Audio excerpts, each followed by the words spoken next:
Assalomu alaykum, hurmatli tomoshabinlar. Bugun men sizlarga juda muhim har bir xonadon egasiga, har bir ijarachiga, har bir tadbirkorga tegishli bo'lgan masalani tushuntirib bermoqchiman. Hozir joylarda gaz xodimlari uyma-uy yurib, hisoblagichlarni, plombalarni, ulanishlarni, qarzdorlikni va hujjatlarni tekshiryapti. Ayrim holatlarda juda katta jarimalar, hatto 302 million so'mgacha zarar hisoblash holatlari haqida gaplar chiqyapti. Eng muhimi, bunday vaziyatda odam vahimaga tushib, noto'g'ri imzo qo'yib yuborsa, keyin uyini, mol-mulkini, tinchligini saqlab qolish ancha qiyinlashadi. Shuning uchun bu videoni oxirigacha ko'ring. Men sizga gaz xodimi kelgan nima qilish kerak? Qaysi hujjatga imzo qo'yish mumkin? Qaysi holatda imzo qo'yishga shoshilmaslik kerak? Jarima yoki zarar hisoblangan bo'lsa, qanday himoyalanish kerak? Qayerga murojaat qilish kerak? Hammasini oddiy tilda tushuntiraman. Kanalga hoziroq obuna bo'ling, videoga like bosing. Chunki bu ma'lumot bugun sizga kerak bo'lmasa ham ertaga qo'shningizga, qarindoshingizga yoki o'zingizga kerak bo'lishi mumkin. Avval qanday edi? Oldin ko'pchilik gaz masalasiga unchalik jiddiy qaramasdi. Xonadonga gaz keladi, hisoblagich aylanadi, oy oxirida to'lov qilinadi, tamom deb o'ylashardi. Ba'zi joylarda eski hisoblagichlar ishlardi. Ba'zi uylarda hujjatlar tartibga solinmagan bo'lardi. Kimdir uyini kengaytirgan, oshxonasini ko'chirgan, isitish qozonini almashtirgan, lekin gaz ta'minoti tashkilotiga rasmiy xabar bermagan. Ayrimlar esa hamma shunaqa qiladi deb gaz g'uriga o'zib qo'shimchalik bilan ulanish, plombani buzish, hisoblagichni chetlab o'tish kabi xavfli va noqonuniy ishlarni qilgan. Hozir nima o'zgardi? Endi nazorat kuchaydi. Gaz ta'minoti tashkilotlari, hududiy gaz idoralari ayrim holatlarda boshqa mas'ul organlar bilan birga xonadonlar va obyektlarda tekshiruvlar o'tkazmoqda. Sababi oddiy, tabiiy gaz davlat resursi, undan foydalanish hisob-kitob orqali bo'lishi kerak. Ikkinchi sabab xavfsizlik. Noto'g'ri ulangan gaz qurilmasi portlashga, zaharlanishga, yong'inga olib kelishi mumkin. Uchinchisi esa katta miqdordagi yo'qotishlar. Hisoblagichsiz yoki yashirin ulanish orqali gaz ishlatilsa, bu zarar keyin hammaga ta'sir qiladi. Bosim pasaydi, tarmoqlar yomonlashadi. Halol to'lov qilayotgan odam ham qiynaladi. Lekin bu yerda muhim nuqta bor. Nazorat kuchaygani fuqarolar huquqsiz degani emas. Gaz xodimi kelgani uchun siz darrov aybdor bo'lib qolmaysiz. Tekshiruv bo'lishi mumkin. Lekin u tartib bilan, hujjat bilan, tushuntirish bilan bo'lishi kerak. Siz ham o'z huquqingizni bilishingiz, xodimdan guvohnoma so'rashingiz, dalolatnomani o'qib chiqishingiz. E'tirozingiz bo'lsa yozib qo'yishingiz shart. Men birinchi navbatda kimlar xavotir olishi kerakligini tushuntiraman. Agar sizning uyingizda gaz hisoblagich bor, plombasi joyida, to'lovlarni vaqtida qilasiz, gaz qozoni, plita, isitish moslamalari hujjatga muvofiq o'rnatilgan bo'lsa, siz vahimaga tushmang. Tekshiruv kelsa, odatda hisoblagich ko'riladi, plombalar tekshiriladi, ko'rsatkich yozib olinadi, qarzdorlik bor yo'qligi aniqlanadi. Hammasi joyida bo'lsa, muammo bo'lmasligi kerak. Lekin quyidagi holatlar bo'lsa, ehtiyot bo'lish kerak. Birinchisi, hisoblagich plombasi shikastlangan bo'lsa, masalan, plomba ipi uzilgan, muhr singan, korpusi ochilgan, hisoblagich joyidan qo'zg'atilgan. Siz men tegmaganman, o'zi uzilib qolgan desangiz ham buni isbotlash kerak bo'ladi. Shuning uchun plomba buzilganini ko'rsangiz, kutib o'tirmang. Darhol gaz idorasiga yozma ariza bering, suratga oling, ariza raqamini oling. Ikkinchi xavfli holat, gaz hisoblagichdan tashqari alohida quvur orqali ishlatilayotgan bo'lsa, masalan, uyda bitta rasmiy gaz plitasi bor, lekin qo'shimcha ravishda issiqxona, tandir, qozonxona yoki alohida oshxona gazga ulangan. Agar bu ulanish hujjatda ko'rsatilmagan bo'lsa, tekshiruvda noqonuniy ulanish deb baholanishi mumkin. Bunday holatda zarar katta summada hisoblanish ehtimoli bor. Uchinchi holat, tadbirkorlik faoliyati. Masalan, oddiy xonadon sifatida gaz olib, lekin uyda novvoyxona, somsa tandir, umumiy ovqatlanish, mini ishlab chiqarish, hammom yoki issiqxona ishlatayotgan bo'lsangiz, tarif va ruxsat masalasi boshqacha bo'lishi mumkin. Maishiy iste'mol uchun berilgan gazni tijorat maqsadida ishlatish keyinchalik nizoga olib keladi. Odam men uyimda non yopaman, nima bo'pti deb o'ylaydi, lekin muntazam daromad olish uchun gaz ishlatilsa, bu allaqachon boshqa tartibga kirishi mumkin. Birinchi misol, bir xonadonda oddiy gaz plitasi va isitish qozoni bor. Hisoblagich o'rnatilgan, lekin uy egasi qishda qo'shimcha isitish uchun ustadan bitta quvur torttirib, garajga kichik pech ulagan. Faqat sovuq kunlarda yoqaman deb o'ylagan. Tekshiruv kelganda shu quvur aniqlanadi. Agar u hisoblagichdan keyin xavfsizlik qoidalariga mos va hujjatda qayd etilgan bo'lsa, masala boshqa. Lekin hisoblagichdan oldin yoki yashirin tarzda tortilgan bo'lsa, bu gazni hisobga olmasdan ishlatish deb qaraladi. Natijada faqat o'sha kuni yo'qilgan gaz emas, balki ma'lum davr uchun zarar hisoblanishi mumkin. Shu sababli summa bir necha milliondan o'nlab milliongacha chiqib ketadi. Ikkinchi misol, uy sotib olingan, yangi egasi uyni ko'rgan, hammasi ishlab turgan, gaz ham bor, lekin keyin ma'lum bo'ladiki, oldingi egasi hisoblagich plombasini buzgan yoki qarzdorlik qoldirgan. Yangi egasi men qilmaganman deydi. Bu holatda oldi sotdi shartnomasi qabul topshirish dalolatnomasi. Hisoblagich ko'rsatkichi qachon qabul qilinganini isbotlovchi hujjatlar juda muhim.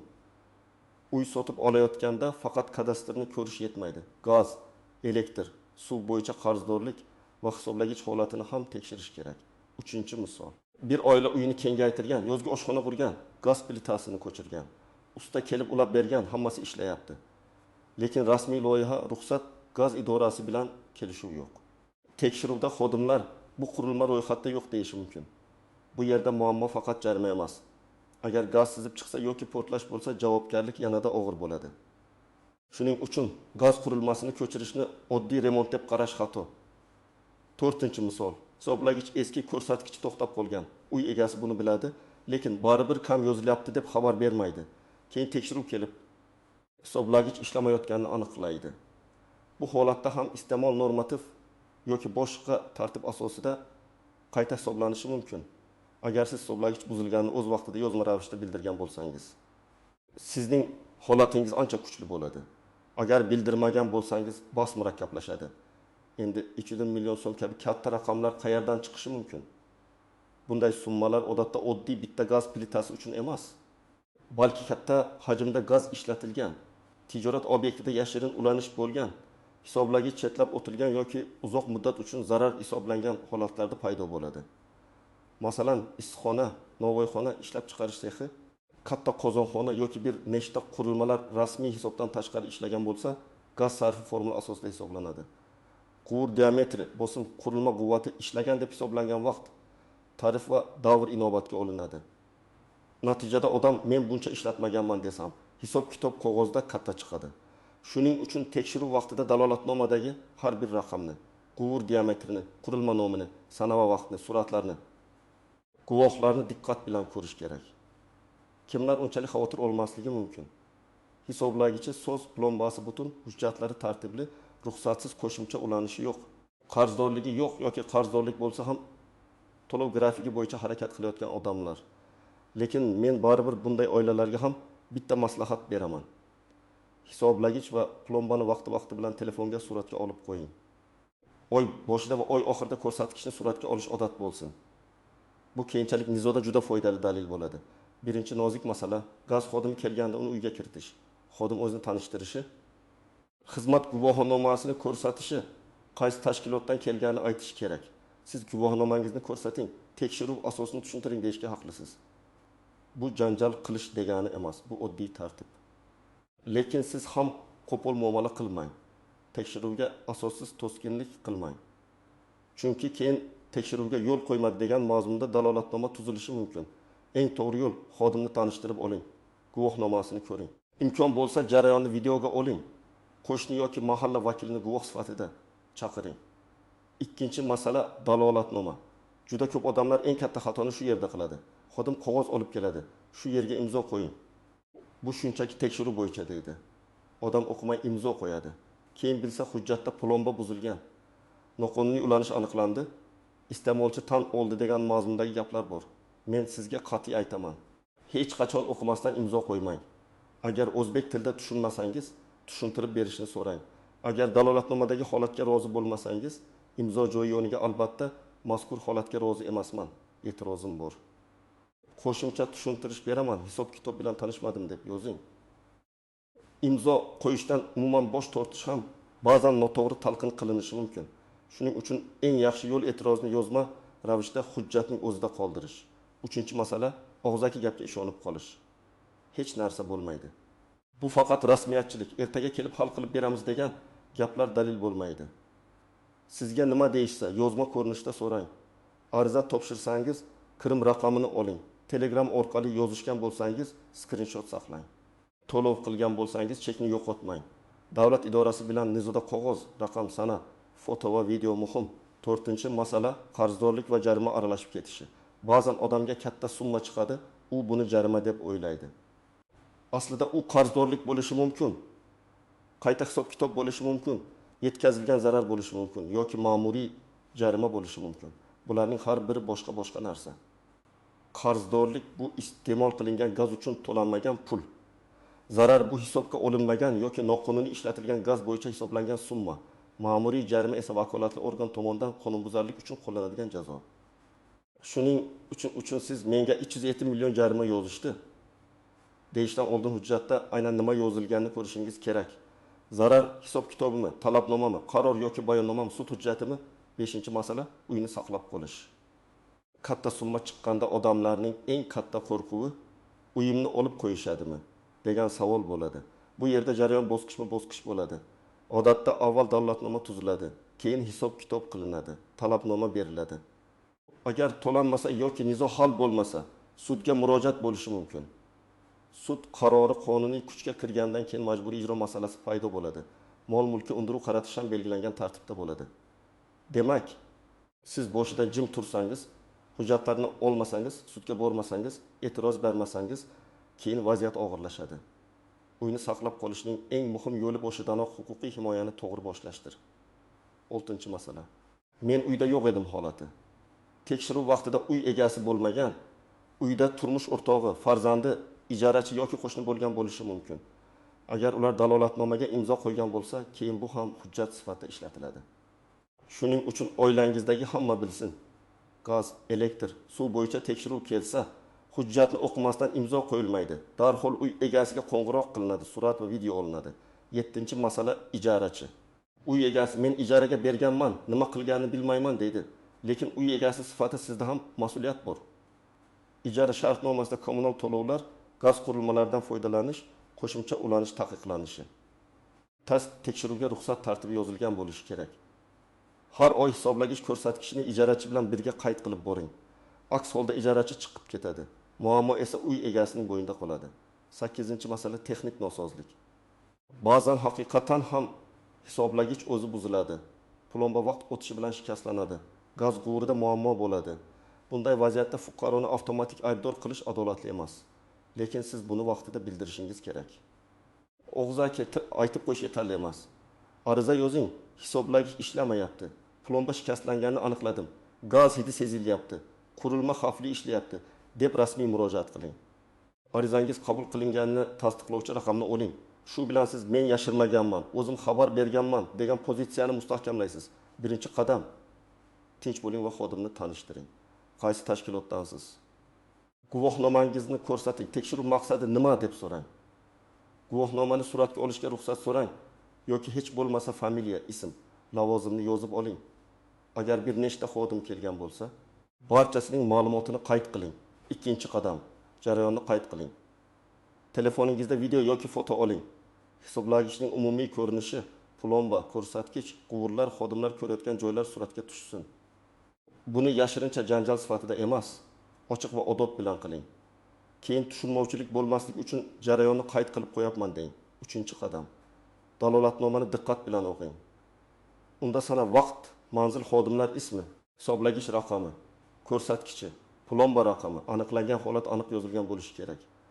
Agar noqonuniy ulanish deyilsa, qayerda, qanday ulanish, qaysi quvur, qaysi qurilma, qanday usul bilan aniqlangani yozilishi kerak. Umumiy gaplar bilan cheklanmasligi kerak. 4-qadam. Rozi bo'lmasangiz e'tirozingizni yozing. Masalan, dalolatnomada ko'rsatilgan holatga rozi emasman. Hisoblagich va plomba holati bo'yicha mustaqil tekshiruv o'tkazilishini so'rayman. Hisob-kitob bilan tanishmadim. Qo'shimcha dalillar taqdim qilaman. Bu gapni dalolatnomaga o'z qo'lingiz bilan yozing. Nusxasini albatta oling.